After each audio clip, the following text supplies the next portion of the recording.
What do people actually think they're achieving? Anybody can look at it's called the energy dashboard. You can get it up on your computer anytime and see on a normal day in this country where the power which is lighting your home and your place of work and everything else you see, where it's coming from. And on a day when the wind isn't blowing, it's largely coming from gas. Or it's coming from imported power, which quite often comes from the Netherlands, where they still burn coal.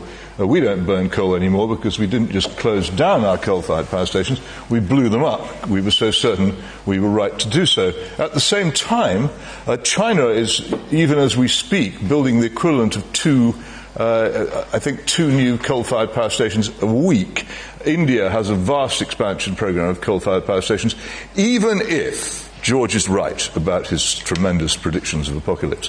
Even if he's right, the contribution which this country is making by what it's doing to these outcomes is not merely minimal, it's non-existent. Everything that we do is completely blotted out by what much larger countries are doing to maintain their own power. Now, if you want to live in a country with net zero, if you want to live in a country where nobody can afford to heat their house, where people have incredibly expensive and largely non-functioning heat pumps inflicted on them, if you want that kind of thing to happen to you, if you want lots of people to lose their jobs because there's no energy, if you want to be cold all the time, if you want the computers which make life possible in practically every form of life to shut down every so often, then carry on believing that the demand to go for net zero, to keep it in the ground, is intelligent and thoughtful.